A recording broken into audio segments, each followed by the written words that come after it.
All right, we're calling to order the regular board meeting, December 12th, 2023. Let's do the Pledge of Allegiance. I pledge allegiance to the flag of the United States of America and to the republic for which it stands, one nation, under God, indivisible, with liberty and justice for all. All right, attendance? Director Arcata. Here. Director Johnson. Here. Director Loudenslager. Here. Director Mendoza. Here. President. Here. All right, we have a quorum. Can I get approval of the agenda? I'll move. I'll second.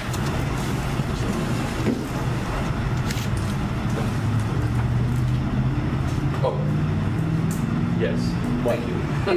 We have, doesn't really affect the agenda, but the fire station committee, we accidentally put Director Loudenslager on there, and we pointed out that it is Director Arcata.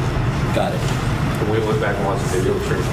Okay, so with that correction, can you also change my name to Mr. Maynor on one of those?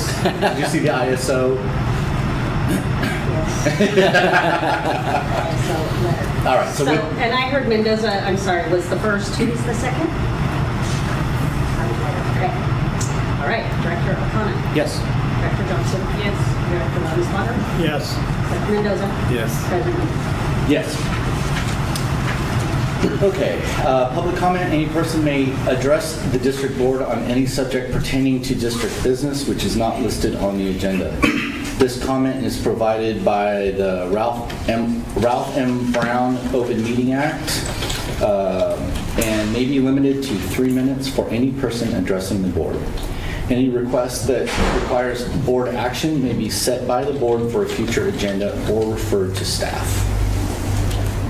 Are there any public comments?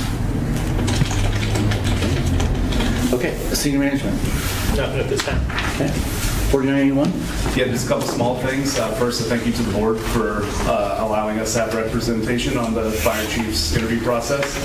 It gave us a great opportunity to ask some in-depth and pertinent questions in relation to our organization moving forward in the future. Toys for Tots has been going well. Little snafu with the stolen truck. But we're still set for the distribution days 15, 16, and 17 of December, Friday, Saturday, Sunday, at the Pearson Shopping Center in McKinleyville. Feel free to volunteer if you would like, or come by and just say hi. And then other than that, we have a couple of internal candidates working and gearing up for promotional processes. Great. Toys for Tots photo op tomorrow. Photo up tomorrow at 2. Yeah, photo op tomorrow too, if anybody wants to. Where? McKinleyville Station, they're coming to pick it up at 2 o'clock. So we'll have all the toys spread out. And Matt Flar and I don't know whoever else from the media will be there to take some photos. Okay, great. Okay, AVFA. All right. Thank you for the opportunity to present this. We had 44 hours of volunteer time last month with them for various incidents. Like there was one incident we had to respond to. Also, holiday celebration. We had a dinner here. Was well attended. We had some old timers and families were invited. A really good Thanksgiving or holiday celebration. Actually went real well. Training. We got CPR training this Thursday. That all the VLU will be taking the VLU the CPR training refreshers. It is open to anyone else in the district that wants to come to it to get that required certificate. As far as placards go, 290 still installed. I'm still waiting for Visual Concept to give me the last 20 order number 13 of 20 placards. Supposed to have them this week. I'm going to make another order of possibly 15, which will be the last order. We actually removed the application from the webpage. I hope, because I got another one after we took it off the webpage. I don't know how. Somebody sent one to me, so they're trickling in somehow. But we're shutting it down January 1. We'll have over 300, probably 350 placards installed around the district. We're going to put together a end-of-project report that'll show how we started, why we did it. It'll show the results. Put together a little map that actually shows a very good distribution of placards across the district. So actually, it's an excellent project, but it's going to come to a close January 1. We got $32,000 from Simpson for new radios. We're working on getting those ordered. And we're installing cameras at M Street. I'll let you know, we will continue submitting the activity report on a monthly basis, but we will not be attending the monthly meeting anymore. We meet with the chiefs on a monthly basis and continuously and get our direction from them directly.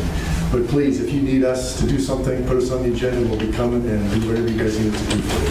Great. Okay? That's all I got. Thank you very much. Well, I got a question for you. Is this a project that can be repeated in the future? The placard project, is it?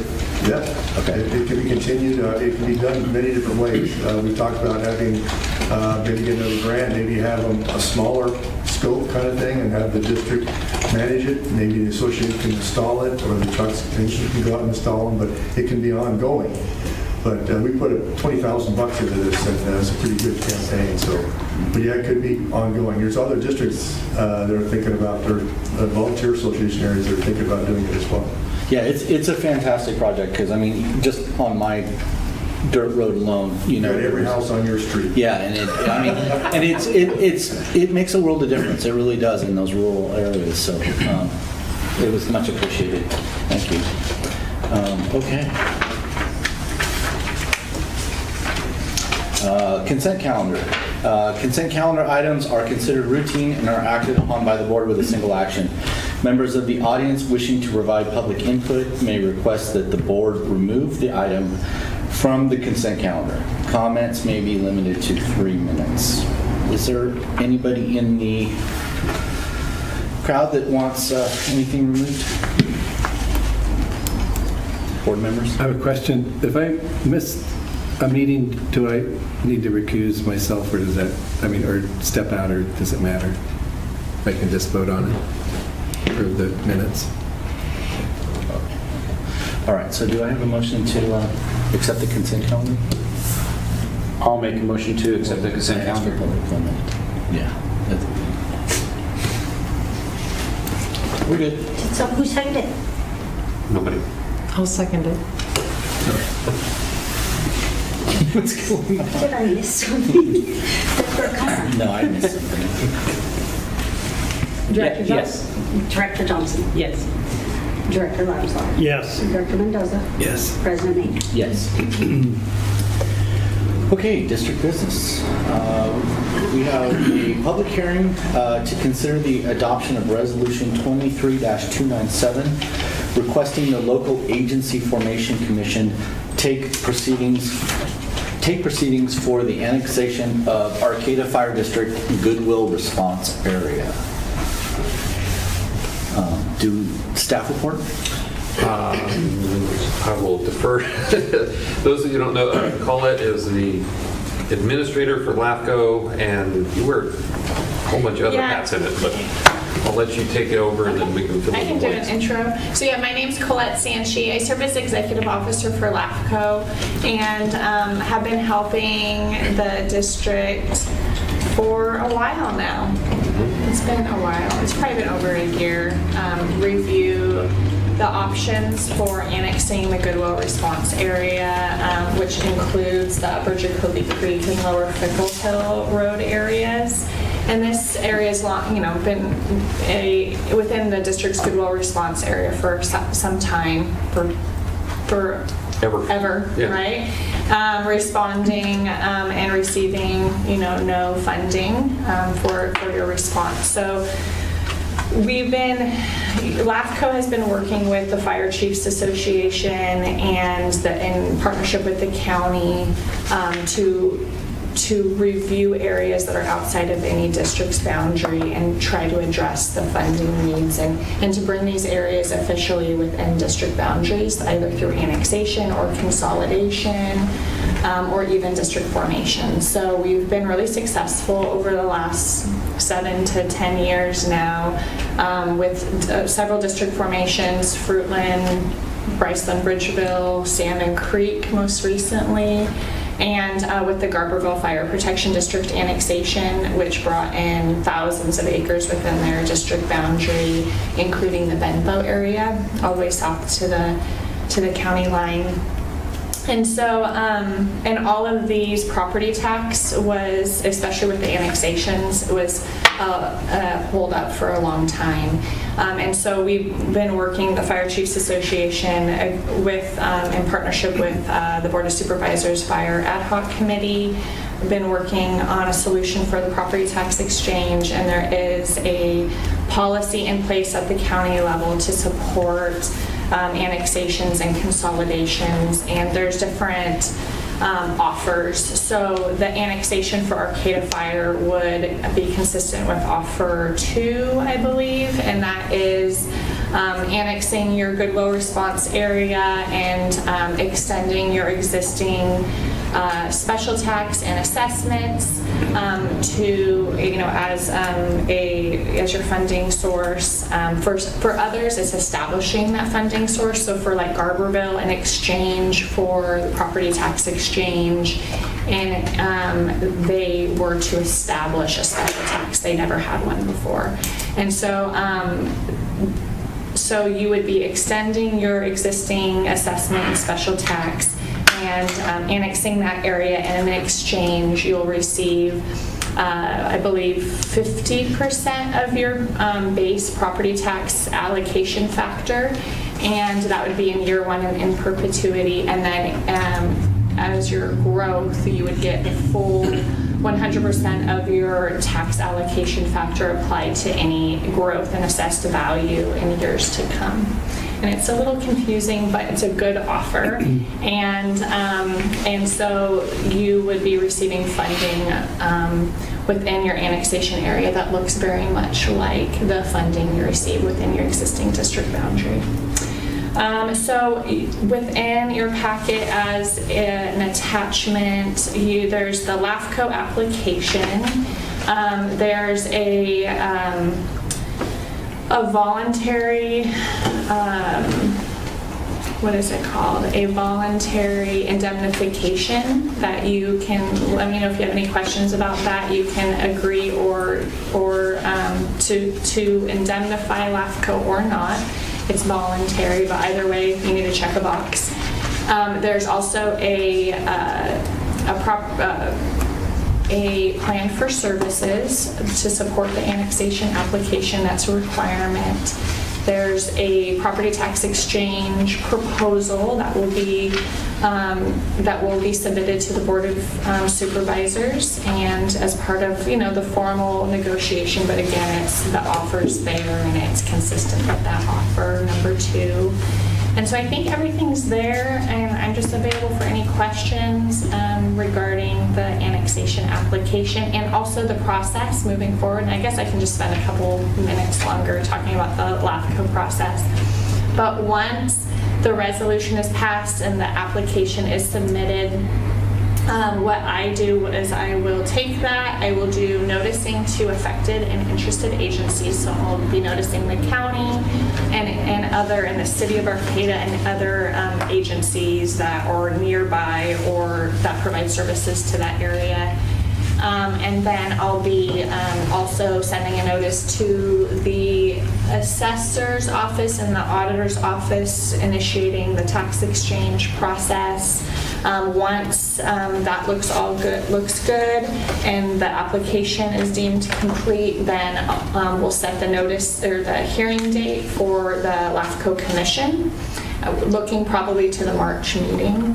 And prior to that March meeting, there's 21-day noticing that will go out to all the landowners and registered voters within the area, as well as a notice within the newspaper for the hearing. And then LAFCO will consider the annexation application at a notice public hearing. And if it's approved, then there'll be a LAFCO resolution, and then there'll be opportunity in the initial hearing notice. I always put in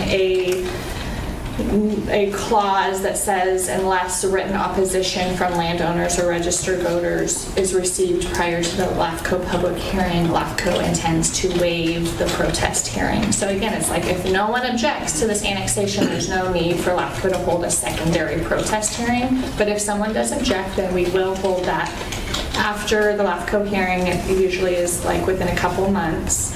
So I'll have to do another 21-day notice to landowners and registered voters, and then hold another hearing for that protest hearing. And there's thresholds. Typically, we receive very little protests, but if 50% or more of registered voters protest, it would terminate the LAFCO, it would terminate your annexation application. If 25% or more registered voters protest during that hearing, it would trigger an election. Or if 25% of the landowners owning 25%, at least 25% of the assessed value protest, then it would trigger an election. So there's a secondary hearing that takes place to allow landowners and registered voters to protest the LAFCO action.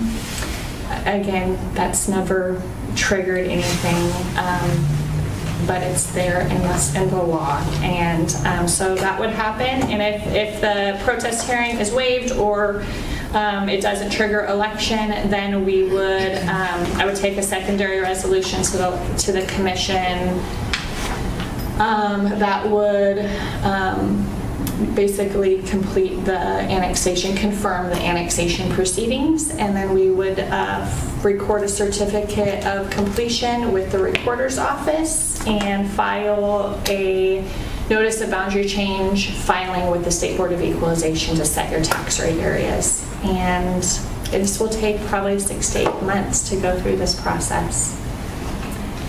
And I'll keep you posted. Thank you.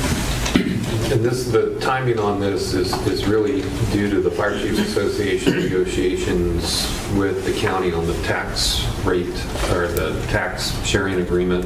A lot of fire districts did not annex other areas outside because the county wasn't going to give up any of the ad valorem tax. And then along came, I think it was the Subdivision Map Act, which allowed for these bigger rural parcels to be subdivided. The caveat was they had to be covered under a fire jurisdiction, and it wasn't CAL FIRE, it had to be a fire district or a fire department from the city.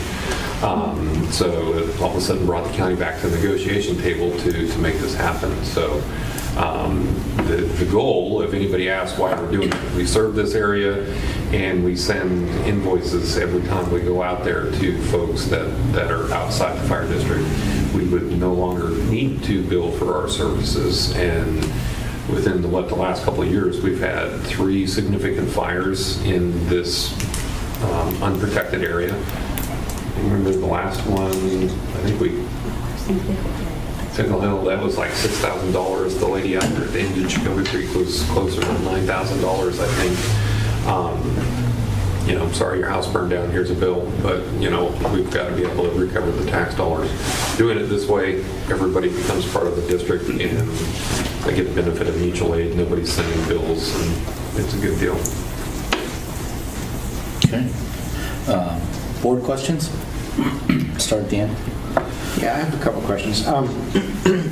And this is just for clarification. I think I understand what's going on, but I just want to clarify that I am understanding it right. So in the discussion, the 3rd paragraph down, it talks about timber production lands have an exemption of becoming annexed in the fire districts. And then on page 33, item number 4, it says, does the proposal have 100% consent of all property owners? You've checked no. Is that because of the discussion item that the timber companies don't want to be in? Page 33, that's page 1 of the LAFCO application? No, page under discussion. Yeah, I got that part. Page 31. And then on page... Oh, yes, it's page 1 of the LAFCO application, yes. That's a good question. That's you guys filled that out for us. So in order to be able to check the box that there's 100% consent, every single landowner within the entire annexation area would have to have signed a letter of consent. And that does happen with really small annexation proceedings, and it allows for LAFCO to be able to hold to consider the annexation without notice and hearing if all the landowners have been engaged from the very beginning, have signed consent forms. So it's checking that box that no, it's not 100% consent proposal, and so we'll be doing all the noticing to all the landowners and registered voters, as well as holding a hearing. So that's answering that question of why that box is marked no. But with regard to the commercial timberlands question, so your boundary does exclude, or the proposed annexation area does exclude some commercial timberland parcels, and that is because there's like 2 sentences in Fire Protection District law that says basically that a fire protection district cannot include within their boundaries commercial timberlands which are forested, and it's not defined very well, but we have we're more or less, looking at not including, commercial timberland companies like Green Diamond or Barnum Timber, commercial timberland companies that are known and have that timbered lands and commercial working lands. And so there are 2, I believe, Barnum parcels that are included within the proposed annexation area. They're very small. We approached and consulted with them. They agreed to include those. Green Diamond is supportive with the parcels that are Green Diamond owned in the annexation area as well. And so we did reach out to both of those timberland owners to discuss boundaries. But it does exclude some of the larger commercial forest land holdings within the area. So it sounds like none of the residents have been notified yet? No. Involved yet? Okay. Except that you did notice this hearing. So it was published in the newspaper, which is great. And then on page 34, which is page 2 of the application, it talks about the current population, approximately 177. And then on page 3 of the application, item number 6, it says there's 115 registered voters. I'm guessing that the difference is like children and stuff, or people who aren't registered. Mm-hmm. Yeah, and there's some people that are not registered. And I think that 115 should actually be 117. Okay, so I'll check that. That's a good catch. The other one was, the last one that I want to clarify was, we've been providing services, they're just not paying for them until we seek the reimbursement. And this way they would be paying for the services and we wouldn't be seeking the reimbursement. Just like anybody else within the fire district, they're ad valorem, and then our special tax benefit assessment is also applied to those parcels. Okay. Thank you. That's all for me. Eric? I don't have any questions. I have a couple questions. So no one has been notified other than for this meeting here. So what are the, will LAFCO be notifying? Yes. And how will they be notified? Will it be just a letter in the mail, or are we going to go knocking on doors? Or Letter in the mail, yes. because I'm picturing people getting a bill from their tax bill and coming in to our board meeting and being very angry that they didn't know, or they didn't get a letter. Or are we getting signed receipt letters, or just sending the mail and a letter in the mail? So what is required by law is that LAFCO send a mailed notice with all the information regarding the proposal as well as the upcoming hearing, and we send that to the address for the landowners based on the assessor's data, and then we also send it to the registered voters based on the elections data. And so that's required by law, and so we do that 21 days in advance of that hearing. So after, let's say that this all happens and then folks discover it's either in the fire district and they look at their tax bill and they're surprised, what do we do? What do we tell them? You document the record, which is you did what you were supposed to do, which was hold this hearing to consider this resolution. You did the properly noticed hearing, and then LAFCO went through the whole proceedings and also did the required noticing. Randy, I think we can do some PR. But there could be extra, We but can that's do just. some PR on that. Once they send the notice out and we have the language, we can put it on our social media, the website, and get the information out there. But until tonight's action of calling for LAFCO to start the process, there's not much that we can do until it's underway. I mean, to see where I'm going with this, I can just feel like, because I mean, we just had a bunch of, we had some bills that showed up, I mean, like our DMV registration in one of our cars never showed up. Yeah. And we didn't know it. And it got locked. And then we got fined from DMV. And then it showed up 8 months later. It just showed up.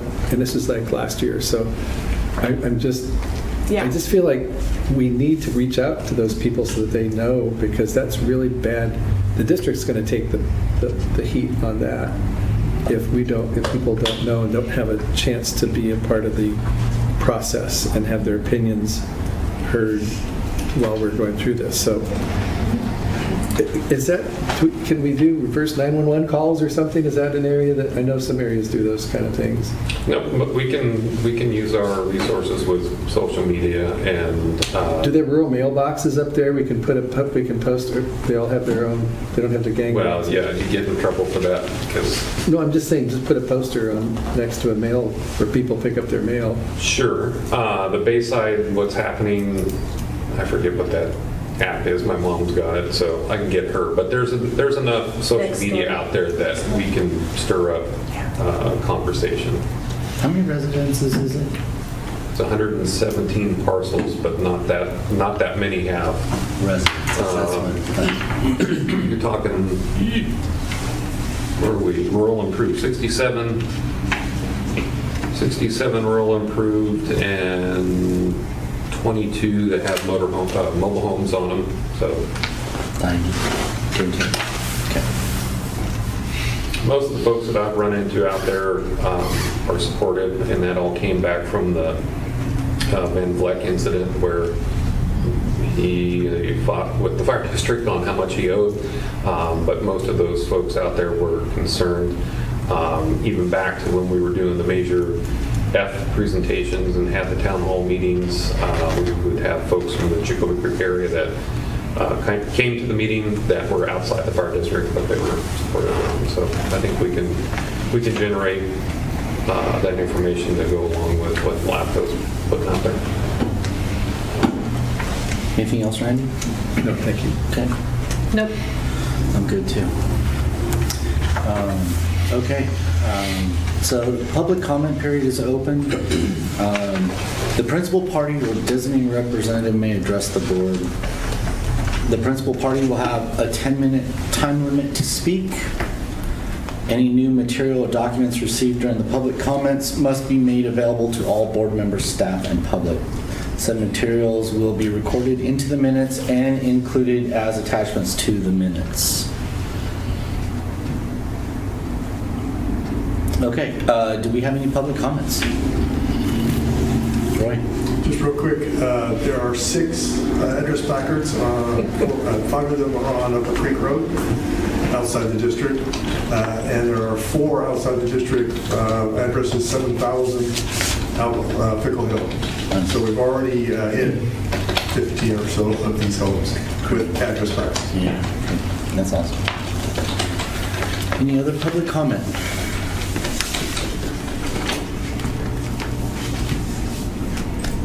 Okay, so we don't have any public comments. The time for public comment is closed. Period for comment is closed. And board deliberations. Does anybody have anything they want to deliberate? To me, it seems like it makes sense if we're already providing services out there. Second motion? Yeah. Okay, I move that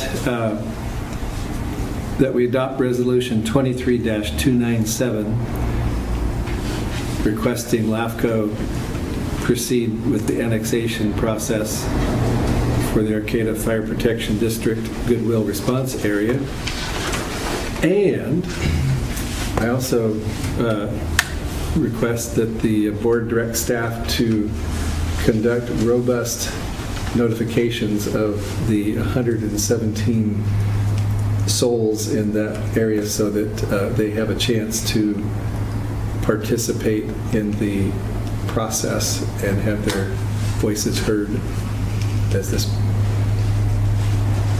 Can you add one more and? Another paragraph? You need to, to include the indemnification agreement. Well, it's already checked, the box is checked. Mhm. It is.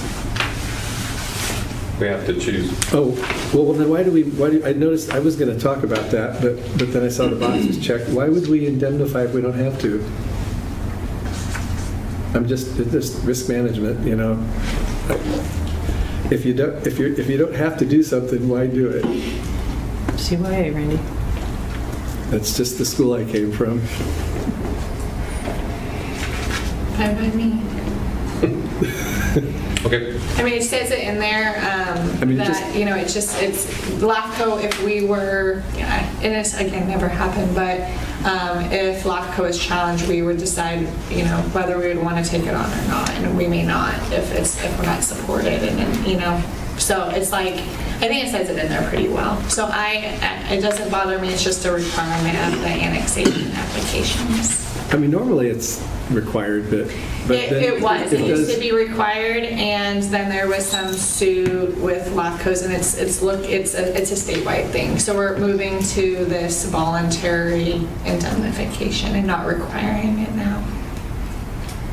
So it's just it kind of exposes the district to the district's insurance, we're pretty much signing ahead that we're going to take responsibility, but I don't know. That's not a hill that I'm going to fight, but if we don't have to do it, my vote is to not do it. But I don't, what the board feels is, I go with whatever the board feels. Anybody else? Shall I amend my? Yeah, so. Okay, so let me try another one here. Sorry, Becky.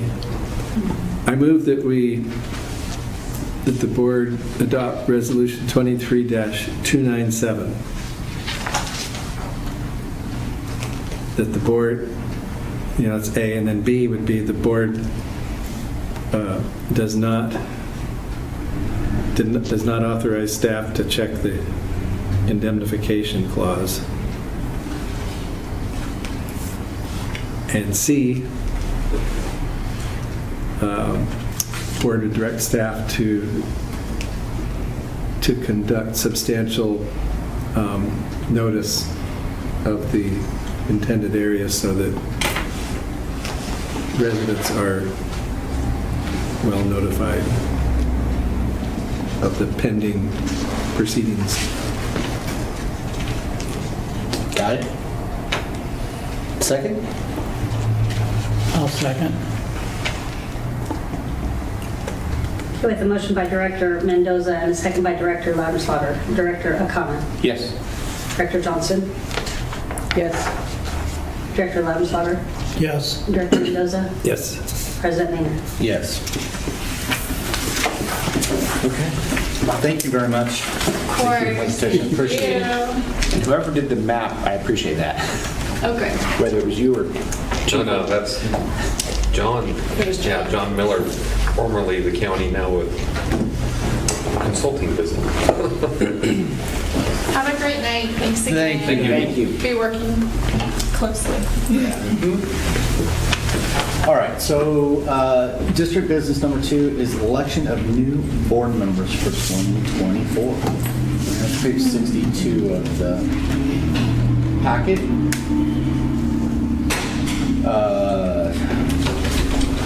Staff? Back in 2018, the board recommended going on kind of a rotation.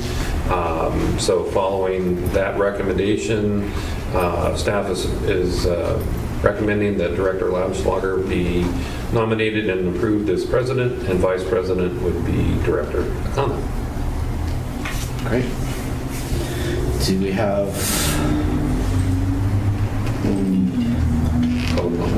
Public comment? Do we have any public comment? Thank you. Public comment. Go there, John. Okay, there's no public comment. Do we have any board members that want to say they're not available to be president or vice president? I'm not. Okay. All right, do we have a motion? Do we need, is it a motion? Okay. Do we have a motion? I'll move. I was waiting for you, but you can move. You can move. I don't care. Go ahead. Do we have a second? I'll second. Second motion by Director Mendoza and a second by Director Johnson. Director Arcata. Yes. Director Johnson. Yes. Director Lautenschlager. Yes. Director Mendoza. Yes. President Maynard. Yes. Well, why can't the United States do all their elections that easily? All right, easy peasy. And then item number 3 is set a meeting date to receive a presentation from David Loya. You want to talk about that? Yeah, so at your guys' direction from last meeting, I reached out to David and trying to get a time. Our meeting conflicts with the Planning Commission, so he's already pressed for time there. So I was hopeful that we could set up a special meeting. He's not available, obviously, on the 1st and 2nd. The 9th, the 17th, and the 23rd are also not available to him. So I'm asking you guys to get the calendar out and see if there's a time and date that works to get, well, Randy, I'm assuming you're going to recuse yourself again from this. Indeed I am. So for the 4 of you, if we can set a time, and I will get back to David and get it on the books. Is there a best way to do this? Would we do it digitally like we did? We can do that. If you guys had an idea tonight, we could do it tonight. But if you want to do a doodle poll, we can certainly do that. I do not have. I mean, does that work? would that be The easier doodle poll? or are you just I like you're just ready? looking at me.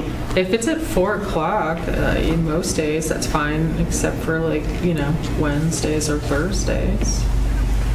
Monday, Tuesday, Friday at 4. And he's not available on Tuesdays. Well, then So Monday. Monday, Friday at 4. We're down to that.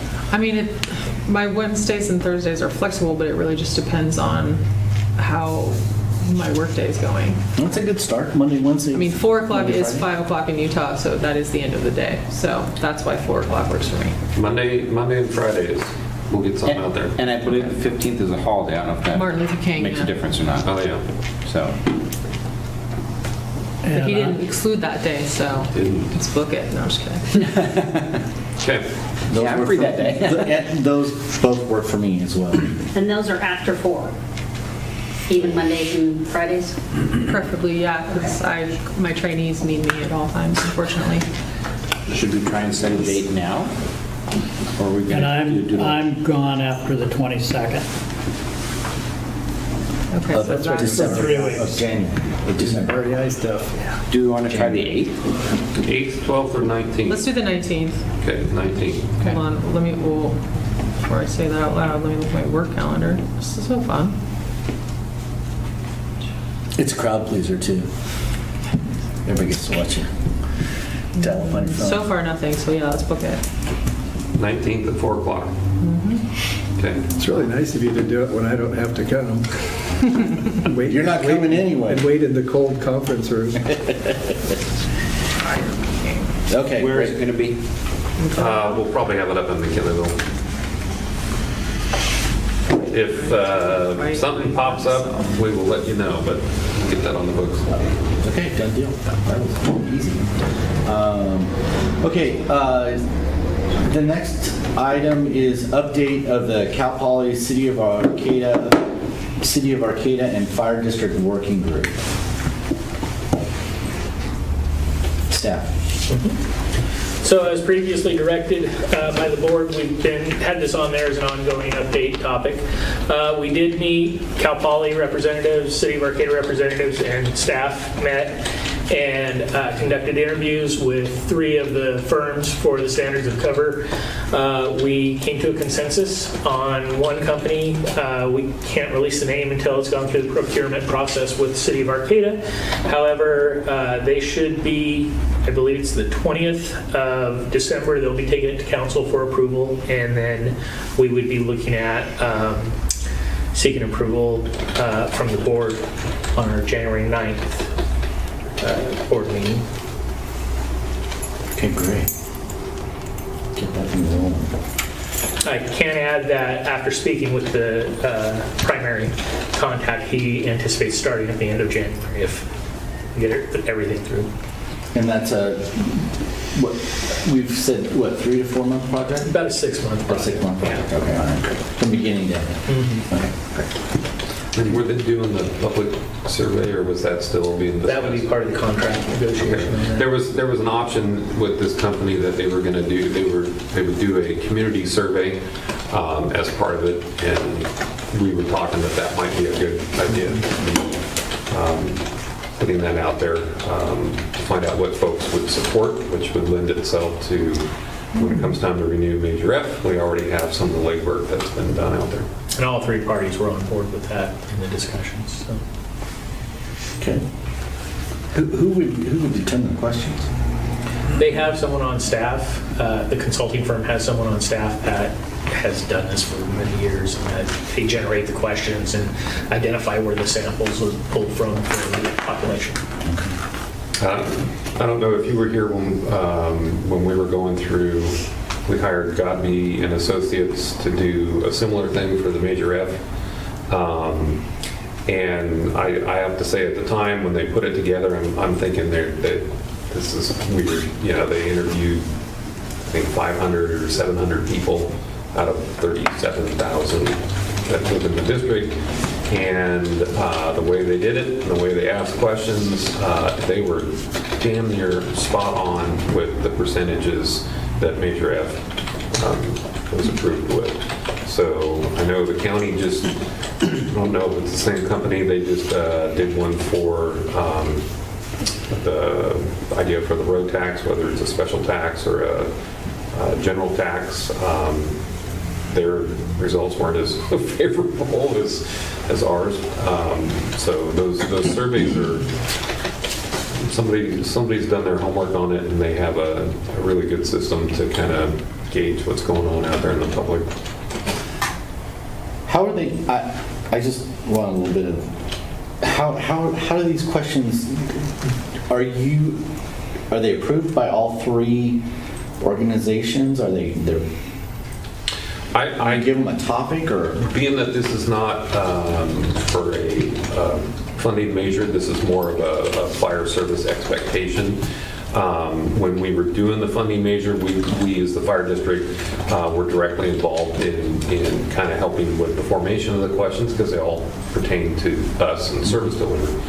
I would anticipate the same thing, that if there's any discussion on fire departments' service delivery models, that we would have to be there to be able to approve the question, or at least approve the concept behind it. And I would hope the other side of it is they're asking what folks know about the fire department and what they know about, you know, in that regard. So we'll find out more as that unfolds, but I think it would be money well spent to kind of get that information out there. We had a clarifying phone call with them yesterday, and that's exactly what they said, that before any of the questions would go out, they would make sure we approved of that. Okay, great. Okay, thanks. Okay, on to correspondence and communications. Can I ask a question? Oh, yeah, I'm sorry, Randy. Okay. Are we assured that all 3 entities are going to split it 3 ways? Has that been assured, or that was kind of tentative before, it seemed? I don't think there's been any mention that nobody would be, or that one of the other entities would be backing out. So Okay, so we can assume that that's. Is it just 25,000 each, or if it goes over 75,000, is it going to go 3 ways? We'll have to At this point, it's a three-way split. Okay. Any other board questions? No? Okay, all right. Okay, there's a nice card there under public correspondence. Thank you for some services that the firefighters have done. It's greatly appreciated. There is an ISO rating report. Do you want to give any staff on that? Bottom line, we dropped a little bit on our total credit, but our community classification stayed the same. So we stayed as a 3Y, which is really good for agencies our size and at our staffing level. The dispatch credit went up. CAL FIRE, believe it or not. They have more redundancy, so we got more credit there. The water side, which on the communications and the water side, we have no control over. So the water side, we lost a little bit of points on that. But overall, I'm pretty happy that we did not drop back to a 4 or 5 on our rating. Okay, and then let's go on to the fire chief's monthly report. As Roy pointed out, it was a slow month. We had one structure fire, legit structure fire, on the 18th of November up on Gasaway. It was unfortunate. It was the night that we had a bunch of neighborhoods lose power in McKinleyville. The occupants were in the middle of cooking dinner. The power went out, and they failed to turn off the stovetop. And when the power came back on, it started cooking again and caught the apartment on fire. So overall, November was a really slow month for us, 281 calls. If you look on page 95, you can see the block shadow in the background. I believe last year at this time we had our windstorm event that we ran the wheels off of everything. And then December we had our earthquake, which also influenced the call volume. Overall, our call volume for the year, we're probably 100 behind where we were last year. So pre-incident values, 843 and change. Losses were 82,000. And overlapping calls were down. Normally we're about a third of the calls. We're down a little bit there. Haven't made any moves on station signs, but all the engines have been decaled with the bigger Arcata Fire District on the door and then the proudly serving on the sides of the rig. Measure F committee met, and they're going to be meeting again next week. No. This week? Should say December 16th. December 16th, yeah. I was in November when I typed this. December 16th, so we have a draft report, and they'll be meeting again to finalize their findings, and we'll have them hopefully scheduled to present the report at the January meeting. And then as far as the recruitment process, with your decision to appoint Assistant Chief Emmons as the next fire chief, we're now recruiting to fill 2 assistant chief positions. The district is currently advertising 3 open recruitments: the assistant chief, the captain, and the business manager. All of the positions are going to have first review.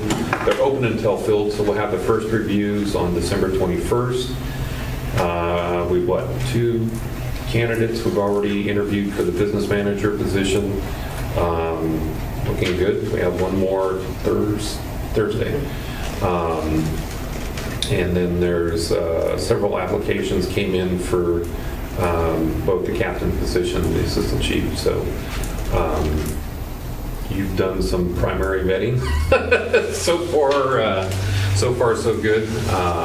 Hopeful that the applications we have will actually go through the process, unlike the last time where we had a lot of inquiries but nobody actually showed up. So, And at the time I wrote it, it was 6 months and 25 days, but Becky showed me it's 19 days now. But who's counting?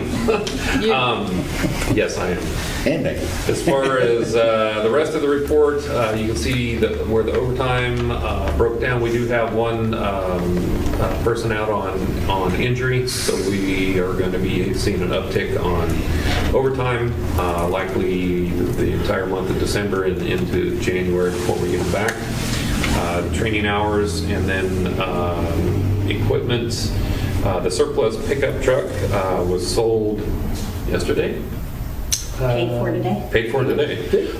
So that'll be on its way out of state. So We got full Far, far away. far away. Yeah, we got the full 10,000 that we were asking for. I don't have fire prevention stats because Alyssa was off training at the National Fire Academy. If you want to give a brief report. Sure. I took Fire Inspection Principles 1.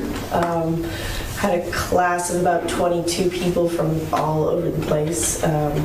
It was a lot of information at one time, but it was a really incredible experience to go there and to learn from some professionals and to network with a lot of people doing the same thing I'm doing, which I don't really know anyone here besides Ed and Matt who are doing what I'm doing. So it was cool to connect with people on that level, and it was a really great experience. And what is it, 5 days until next registration for next class? She's selling it short. She actually was able to interact with the former U.S. Fire administrator, who's Yeah. now the state fire marshal for the state of Oklahoma, Yeah. as well as the deputy U.S. fire administrator, who used to be the state fire marshal for California. So she was working with them and learning from them. We got to hang out like as friends. It was cool. She did get to go in the tower in the admin building, which is like unheard of. So I know. It was crazy. Crazy. They're the ones who took us there, except it never happened.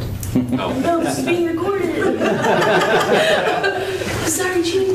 The National Fire Academy is a really great thing. We're trying to push more of our folks to go through it. It's zero cost to the employee.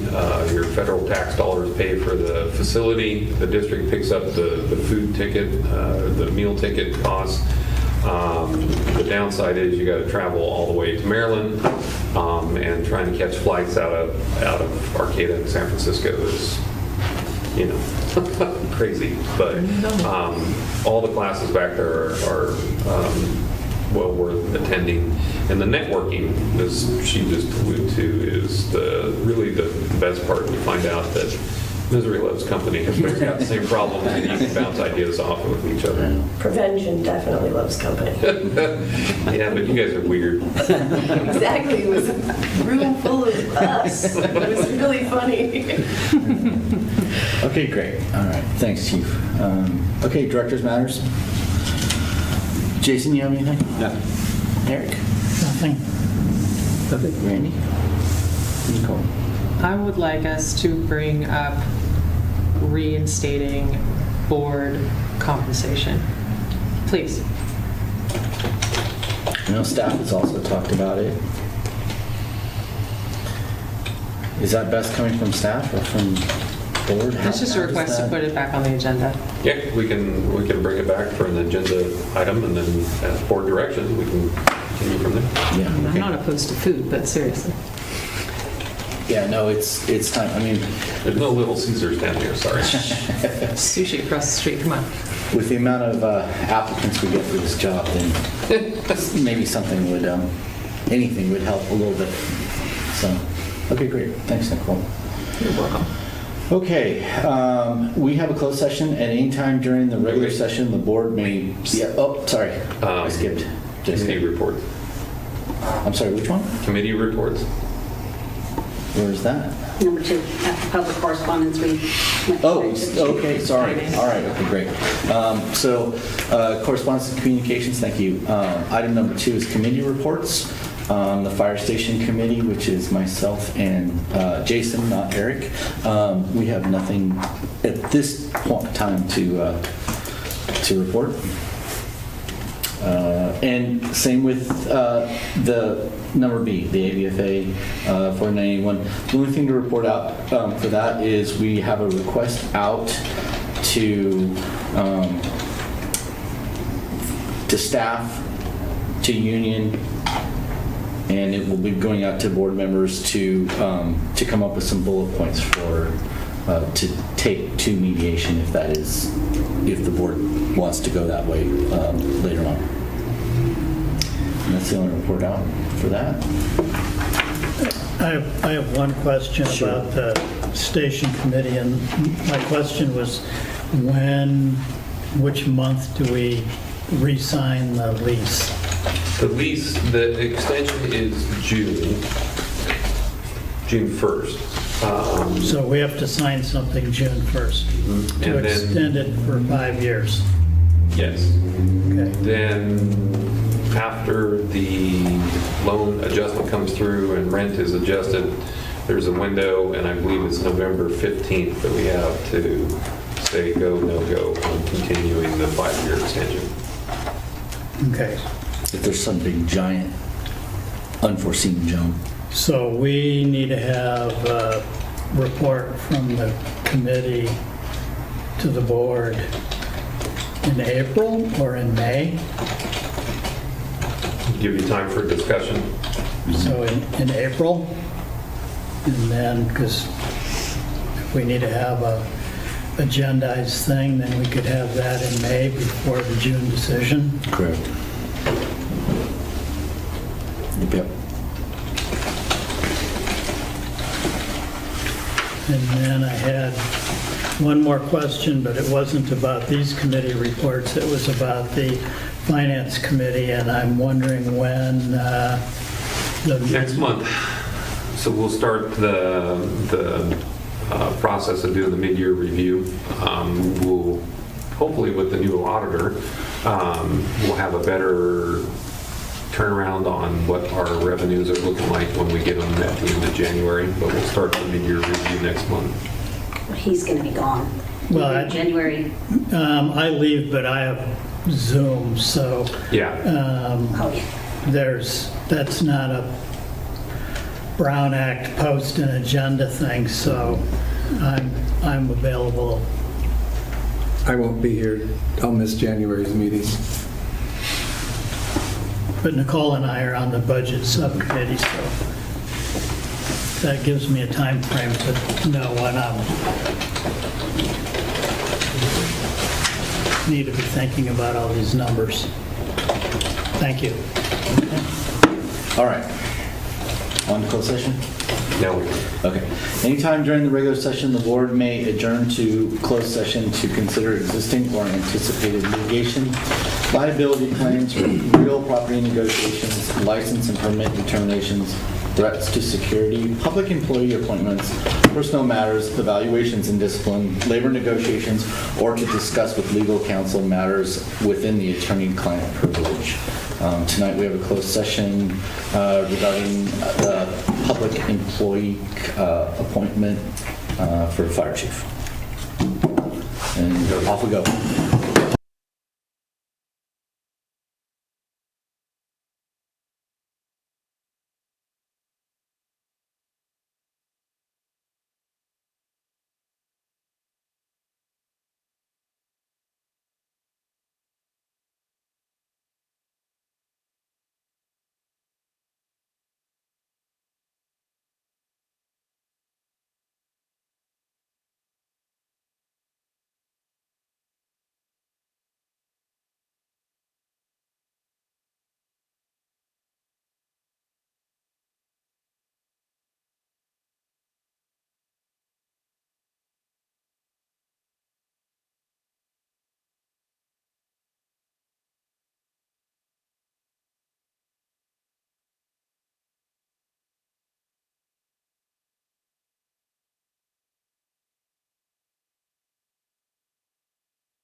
we're back in session.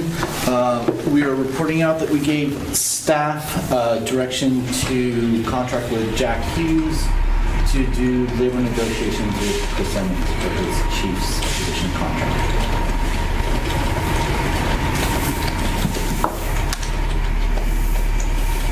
Good? Okay, I think that is it. Thanks for sticking around. I don't know why you did. I'm dedicated, man. You are. You are. All right, so we're adjourned. We'll see you in January.